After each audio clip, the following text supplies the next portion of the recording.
नमस्कार, स्वागत है आपका न्यूज स्टेट पर। मैं हूं आपके साथ में ऋतु तोमर। जीवन की हर घटना ग्रहों की चाल और राशियों के स्वभाव पर आधारित होती है। 2025 में किन ग्रहों की चाल बदलेगी, किन राशि के जातकों की किस्मत चमकेगी, अपने खास प्रोग्राम 2025 भविष्यवाणी में देश के बड़े ज्योतिषाचार्यों की जुबानी आपको बताएंगे 2025 की सबसे सटीक भविष्यवाणी। ज्योतिष शास्त्र में 12 राशियों के साथ 9 ग्रहों का जिक्र है, जिनका हमारे जीवन के हर एक घटना के पीछे अहम रोल होता है।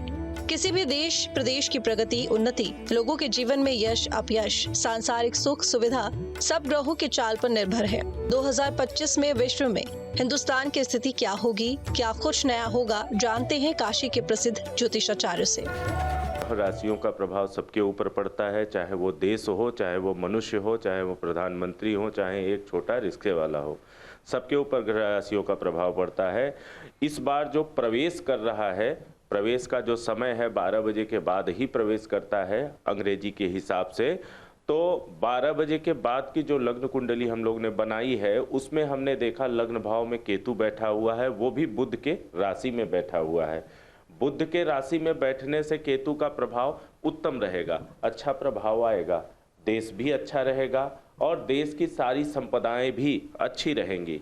और देश के लिए सबसे शुभ सूचना क्या रहेगा, इस बार भूमि के विवाद, सीमा विवाद से संबंधित जितने मसले हैं, उसमें सभी में भारत को अच्छा प्रभाव डालने को मिलेगा विश्व पटल पर। और बाचाल स्थिति में बुध के होने से वाणी का प्रभाव भी बहुत ज़्यादा पड़ेगा। इस बार भारत के वाणी का प्रभाव सभी देशों पे बहुत अच्छा पड़ेगा। संबंध सबसे बहुत अच्छे, बहुत मधुर रहेंगे, क्योंकि मोदी जी की जो राशि है उस हिसाब से हमने आज की कुंडली के हिसाब से देखा तो वो सम राशि भाव में आता है, जिससे अच्छा प्रभाव वो डालने में सक्षम रहेंगे। इंजीनियरिंग के क्षेत्र में दबदबा बहुत अच्छा बढ़ेगा, सेना के क्षेत्र में बहुत अच्छा सा दबदबा बढ़ेगा। भारत के बातों का प्रभाव विश्व के पटल पर सभी देशों पे पड़ेगा और भारत की बातों को सभी मानेंगे भी, विश्व में उसका दबदबा बढ़ेगा। बड़ी भविष्यवाणी में तो आपको कह सकते हैं पीओके को, जो विवाद चल रहा है पीओके का, उसकी संभावना है कि वो सुलझ जाए। पीओके हो सकता है भारत के कब्जे में आ जाए, ये बहुत बड़ी संभावना दिख रही है, क्योंकि जो हमारा आय भाव है उसमें भौम स्थित है, उच्च राशि में स्थित है और अच्छा प्रभाव डाल रहा है। इसलिए सैन्य क्षमता के साथ, वाणी के प्रभाव के साथ हम उस पर प्रभावशाली रहेंगे और पीओके को अपने अंडर में लेंगे। पश्चिम के देशों में उथल पुथल संभव है, वहाँ पर ज़्यादा प्रभाव डालेगा। पश्चिम के देशों में भूकंप की संभावना बढ़ सकती है, भूगर्भ जल प्रलय की भी संभावना बढ़ सकती है, सैन्य युद्ध, सेना के युद्ध भी बढ़ सकते हैं। ये सब प्रभाव विश्व के पटल पर पड़ेगा। ऐसा है कि मीन राशि पर आप राहु भी, ठीक है, और राहु जो है according to scientific way, ultraviolet rays radiation and Rahu is a shedding planets, malefic planet, curse planets and cruel planets, इतने गुण है। और जब हमारे नया वर्ष प्रवेश हो रहा है रात को 12 बजे, उस समय जो है हरे राहु ग्रह जो है मीन पर ही है।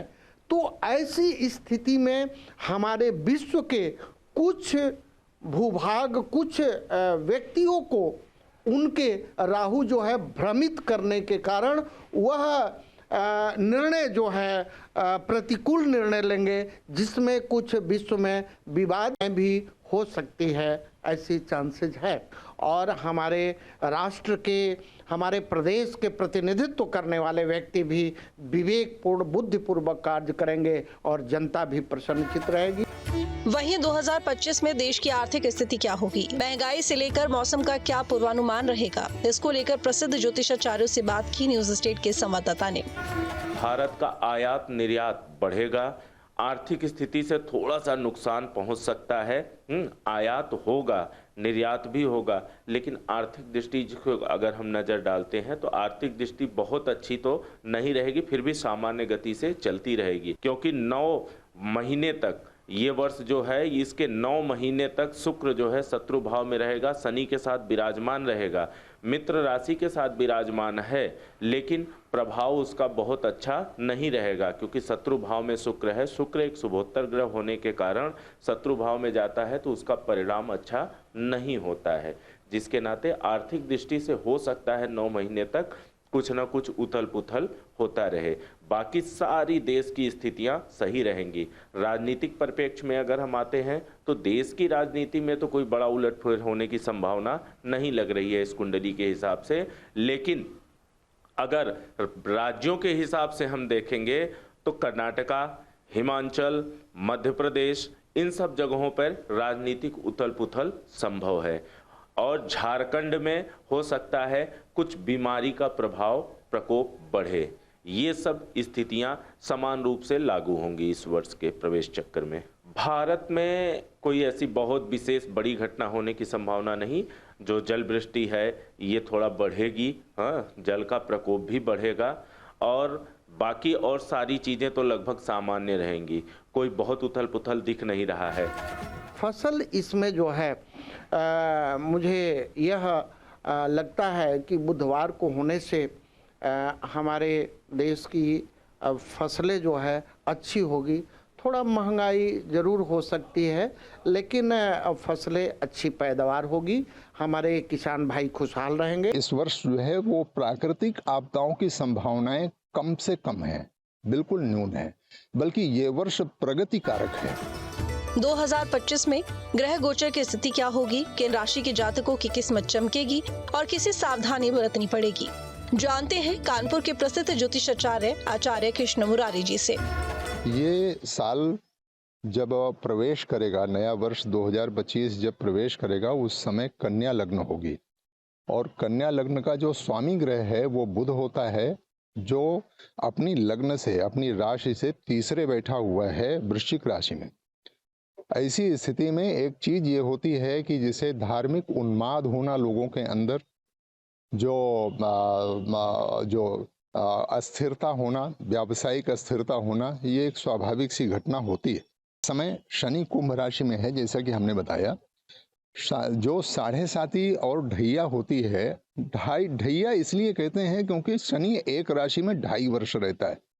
7.5 इसलिए कहते हैं क्योंकि वो जो एक राशि पूर्व और एक राशि पर, माने जिस राशि में शनि होता है उसके एक राशि पहले को और एक राशि बाद को प्रभावित करता है। इस कारण से वो तीनों मिलाकर के 7.5 वर्ष होते हैं। तो चूंकि मकर राशि उसके पहले की राशि है, कुंभ राशि में इस समय रह रहा है वो शनि, और दूसरी राशि जो मीन राशि है वो उसकी मित्र राशि है। चूंकि अपनी राशि में शनि की स्थिति जो होती है वो वृद्धि कारक होती है, दूसरी राशि में जो उसकी जो दोनों राशियां हैं उसमें वो वृद्धि कारक होता है, और जो मित्र राशि है उसमें भी वो वृद्धि कारक होता है। तो ऐसी स्थिति में शनि, ये वर्ष जो है वो शनि देने की स्थिति में है, देने की स्थिति में है। तो इसके विषय में कोई नकारात्मक भाव मन में नहीं रखना चाहिए। केवल उन लोगों के लिए ये जरूर है कि जो जिनके शनि 8 में हो रहा है, जैसा कि हमने अभी देखा कि शनि की स्थिति जैसे कर्क राशि वाले जो जातक हैं उनके अष्टम शनि आ रहा है। ऐसी स्थिति में कर्क राशि वालों को थोड़ा सा अपने स्वास्थ्य का ध्यान रखना होगा और अपने कार्य क्षेत्र में अपने मन को संतुलित बनाए रखना होगा। कर्क राशि वालों के लिए शनि की स्थिति जो होगी वो नकारात्मक बिल्कुल नहीं कह सकते हैं, किंतु इतना जरूर ध्यान रखना होगा कि वो अपने कार्य क्षेत्र में और अपनी वाणी में, अपने व्यवहार में सरलता रखें और अपने स्वास्थ्य का ध्यान बनाए रखें। केवल इतनी सी बात है। बाकी शनि इस वर्ष जो है पूरे वर्ष केवल देने की स्थिति में होगा, कुछ भी हानि नहीं पहुंचाने की स्थिति में। वहीं नए साल में हिंदुस्तान में डिफेंस की क्या स्थिति होगी, किस क्षेत्र में ग्रोथ होगा, शिक्षा, मेडिकल समेत रोजी रोजगार को लेकर 2025 कैसा रहेगा, बताते हैं आपको। तो बृहस्पति जब 15 मई को वो भी अपनी राशि बदल करके मिथुन राशि में जा रहे हैं, लेकिन मिथुन राशि में वो बहुत दिन तक नहीं रहेंगे, क्योंकि सामान्यतया बृहस्पति 12-13 महीने रहते हैं, लेकिन इस बार वो केवल अक्टूबर तक ही उसमें रहेंगे और वो 3 राशियां बदलेंगे। यानी अभी वो वृष राशि में है, बीच में मिथुन में जाएंगे, उसके बाद वो कर्क में जाएंगे। इसको कहा जाता है अतिचारी बृहस्पति। अतिचारी बृहस्पति हमारे लिए अच्छा नहीं होता है। और दूसरा जो अंतर आएगा, जब राहु केतु भी अपनी राशि बदल देंगे, यानी तब वो मीन से थोड़ा हट जाएंगे, तो कुछ स्थितियां थोड़ा सुधरने लगेंगी। लेकिन जब अक्टूबर वगैरह का जो समय आएगा, अक्टूबर मास में भारत, या कह सकते हैं कि इसके साथ जुड़े हुए विश्व के कुछ देश भी, हम विमानन प्रौद्योगिकी में बहुत तेजी से उन्नत करेंगे। सैन्य उपकरण की हमारी उत्पाद क्षमता बढ़ेगी तथा ज्ञान विज्ञान के क्षेत्र में भारत बहुत आगे जाएगा। हम भारत की कुंडली के ऊपर इन सब गोचर को देखने का प्रयास करें तो हम इतना कहेंगे कि भारत सैन्य शक्ति में प्रबलता प्राप्त करेगा, प्रखरता प्राप्त करेगा, और हम इससे बहुत ज़्यादा धन उगाएंगे। हम सैन्य शक्ति में बहुत आगे बढ़ेंगे, हमारे प्रयोग बढ़ेंगे, हमारे यहाँ खोजें होंगी और हम बहुत कुछ उत्पादन कर पाएंगे। यानी हम डिफेंस में तो आगे जा रहे हैं, उसमें कोई दिक्कत नहीं आ रही है। में कुछ नए अन्वेषण किए जाएंगे, कुछ नए प्रयोग होंगे। मैंने अभी एक बार पहले बताया है कि हमारा विमानन क्षेत्र में हम विशेषकर आगे बढ़ सकते हैं। एआई की टेक्निक यहाँ पर बहुत आगे बढ़ेगी, यानी इंजीनियरिंग क्षेत्र में हम आगे बढ़ेंगे।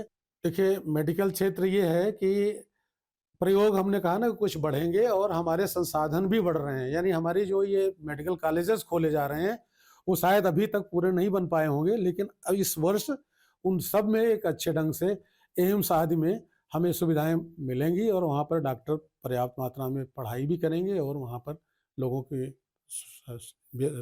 व्यवस्था भी करेंगे। तो ग्रहण का प्रभाव भारत में पिछली बार की तरह इस बार भी कम पड़ रहा है, बल्कि कह लीजिए कि केवल 7 सितंबर को पड़ रहा है। यानी न उसके पहले ग्रहण लग रहा है, न उसके बाद ग्रहण लग रहा है, तो हम ज़्यादा दुष्प्रभाव में नहीं आएंगे। भारत में शिक्षा, विज्ञान, अनुसंधान और इस तरह की जो परियोजनाएं हैं उनका बहुत तेजी से विस्तार होगा, विकास होगा, और हमें धन लाभ मिलेगा। हाँ, हमें अपनी कृषि संभालनी पड़ेगी। उधर ज्योतिष शास्त्र में ग्रह शांति के साथ ग्रहों की कृपा पाने के लिए कई उपाय बताए गए हैं। आपको बताते हैं छोटे छोटे अचूक महा उपाय, जिसको करने से नया साल शुभदायी रहेगा। कि मन चंद्रमा मनसो जायतः, चंद्रमा मन का प्रतिनिधित्व करता है, और चंद्रमा की गति, मोशन ऑफ मून और human mind is a 2 million kilometre पर सेकेंड। और जब हम मनुष्य माँ के गर्भ में रहते हैं तो the 5th month effect of the moon planets and again 9th month repeats the moon planets. मैं सभी भारतवर्ष के ही नहीं, पूरे विश्व के सभी भाई बहनों से मैं हाथ जोड़कर आपके चैनल के माध्यम से मैं विनम्र रूप से कहना चाहता हूँ कि शांति शांति ओम शांति। अपने मन को शांत रख करके ह्रीम और ह्रौंग मंत्र का जप करें, और देखिए कि आप ये 2025 का आपका नव वर्ष कैसा जा रहा है। बहुत नहीं बड़ा मंत्र करना है, ओम ह्रौंग सूर्याय नमः। ठीक है, रविवार के दिन हम एक जल लें ताम्र के पात्र में, और उसे में थोड़ी रोरी डाल दें, एक गुलाब या अन्य लाल पुष्प डाल दें और सूर्य को अर्पण करें। ओम ह्रौंग सूर्याय नमः का 1 माला 2 माला यथाशक्ति हो सके 10 मिनट 15 मिनट उसे जप करें, ताकि सूर्य जो है आपके इस नववर्ष में अनुकूलता प्रदान करें। चंद्रमा को हम ले रहे हैं। चंद्रमा के लिए क्या करना चाहिए? चंद्रमा जो है ओम चंद्रमसे नमः कीजिए, नहीं आप और अच्छे से करना चाहिए, ओम श्रांग श्रींग श्रौंग स चंद्रमसे नमः। वैदिक मंत्र संस्कृत में है, तमाम लोग नहीं कर सकते हैं, लेकिन कुछ नहीं आता है तो ओम चंद्रमसे नमः कीजिए। और एक सफ़ेद जल लीजिए, उसमें जो है एक सफ़ेद पुष्प आप डालिए, सफ़ेद चंदन डालिए, और चंद्रमा को जो है आप अर्पण करें। जब चंद्रमा उगते हैं, चूँकि शुक्ल पक्ष में जो है यह पड़ रहा है नववर्ष, तो चंद्रमा को आप अर्पण करें। चंद्रमा से नमः का जप कीजिए। चंद्रमा आपके धन और मन का प्रतिनिधित्व करता है। यह पूरे वर्ष आपके धन की कोई कमी नहीं होगी। ये पूरे वर्ष आपका मन बुलंद रहेगा। हाँ, मानसिक स्थिति अच्छी रहेगी। जो व्यक्ति मानसिक रूप से है वह विशेष रूप से चंद्रमा का दर्शन करे। उनका जो है चंद्रमा स्थिर रहेगा, मन स्वस्थ रहेगा। इसके मानसिक रूप से परेशान है उसे जो है। अब मंगल की बात है। मंगल के लिए एक लाल पुष्प, थोड़ा सा गुड़ ले ले। ओम मंगलाय नमः या ओम क्रांग क्रिंग क्रौंग भौमाय नमः का आप जप करें। और एक लाल पुष्प ले ले। लाल हो सके तो वस्त्र ले ले, थोड़ा गुड़ ले ले, थोड़ा गेहूं ले ले। कुछ नहीं हो तो लाल पुष्प ले ले, लाल फल ले ले। और वह जो हमारे ये मरकट जिसे बंदर कहते हैं उनको जो है वो खिलाए, गुड़ खिलाए, लाल फल जो है 2-4 ठो खिला दें। इससे आपका मंगल ग्रह ठीक रहेगा। यदि आपके विशेष भूमि भवन पर, जमीन पर विवाद है किसी प्रकार का, तो आप उसके लिए भी आप करें। बुध के लिए बुधवार को नव वर्ष आ रहा है। बुधवार के दिन जो है हरे घास जो है या हरे पालक कुछ भी लेकर के गाय को खिला दे। नहीं हुआ तो हरा फल वगैरह जो है आवश्यकतामंद व्यक्तियों को दान दें। हरा वस्त्र जो है आप दान दें। आपका 2025 आराम से जो है विवेकपूर्ण बीतेगा। आपके घर में सुख शांति बने रहेगी। अब गुरुवार है। गुरु के लिए आप पीले फल, पीला फूल आप मंदिर में चढ़ाएं या आवश्यकतामंद व्यक्तियों को पीला फल, पीला मीठा, पीला वस्त्र आप दान करें। कुछ ना हो तो पीला वस्त्र जो है ले जाकर के शिव मंदिर में या विष्णु मंदिर में विशेष रूप से आप अर्पण कर दें। आपका जो है बृहस्पति 2025 तक के लिए अच्छा रहेगा। आपको धन धान्य देगा। आपके बच्चे बच्चियों की विवाह नहीं होती है, उसमें जो है आप हल्दी दान करें आवश्यकतामंद को, और मंदिर में दान करें, विष्णु मंदिर में। देखिए आपके बच्चे बच्चियों की शादी भी होगी। आपकी धन संपदा अच्छी रहेगी, कमाई अच्छी होगी, जिससे कि आपका चिंता न रहे। अब शुक्र के लिए लेते हैं। शुक्र जो है आपके भौतिक वस्तुओं का जो है वह स्वामी होता है। यदि आप चाहते हैं कि हमारी गाड़ी घोड़ा लग्जरियस हमारा सब कुछ व्यवस्था हो, शुक्र हमारे अनुकूल हो, तो आप जो है शुक्र के लिए एक बाउल, एक कटोरे में आप जल ले लीजिए। उसमें थोड़ा इत्र वगैरह परफ्यूम्स डाल दीजिए और सुगंधित एक ठो उसमें सफ़ेद पुष्प डालिए और भगवान शुक्र को ओम शुक्राय नमः इतना ही कीजिए। ओम शुक्राय नमः विशेष करना चाहते हैं तो ओम द्रांग द्रिंग द्रौंग स शुक्राय नमः इसका आप कीजिए। देखिए निश्चित रूप से शुक्र प्रसन्न होंगे। और दूसरी चीज़ कि आवश्यकतामंद व्यक्तियों को कुछ सफ़ेद प्रकार का मीठा वगैरह, रसगुल्ला हुआ, बर्फी पेड़ा हुआ, कुछ वस्त्र हुआ, आवश्यकतामंद व्यक्तियों को दान दीजिए। आपका शुक्र 2025 तक बिल्कुल आपके अनुकूल रहेगा। शनि के लिए आप जो है यदि आप शिव मंदिर में जाएं, शनि संबंधी कुछ वस्तुओं को दान करें। नहीं साक्षात शनि आप जो है दरिद्र नारायण भगवान जो बैठे हुए हैं हर व्यक्ति के हर जगह, वहाँ आप जाएं, उनको आदर पूर्वक आप उनको नीले या काला वस्त्र दें। आप अपने आवश्यकता अनुसार उनको नमकीन वस्तु खिलाएं, मीठा मत खिलाएं। शनि के लिए उनको आप नमकीन वस्तु का दान दें, आप उनको खिलाएं। हर तरह की चीज़ें हैं, पदार्थ, उनको देखें, आपके शनि अनुकूल होंगे। आप उस दिन जो ओम संसराय नमः या और विशेष रूप से करना चाहते हैं ओम प्रांग प्रिंग प्रौंग शनय नमः का आप जप कीजिए। कुछ नहीं, ओम संसराय नमः कीजिए, इससे भी आपका कल्याण होगा। बिल्कुल निश्चित रूप से पीपल वृक्ष के नीचे आप हनुमान चालीसा पढ़ लें 7 बार 11 बार, उससे भी आपका ठीक होगा। फिर जो है अब इन तरह की चीज़ों को हर व्यक्ति को करना चाहिए। प्रेम से यदि करते हैं तो मैं कहता हूं कि निश्चित रूप से आपकी परिस्थितियां अनुकूल रहेगी। लेकिन प्रेम रहना चाहिए, प्रेम रहना चाहिए एकदम भाव विभोर हो करके। तो ये जो है हम अपने ग्रहों को अनुकूल करने के लिए एकदम छोटी सी उपाय है, और कोई करे और करने के बाद निश्चित रूप से उससे लाभ मिलेगा।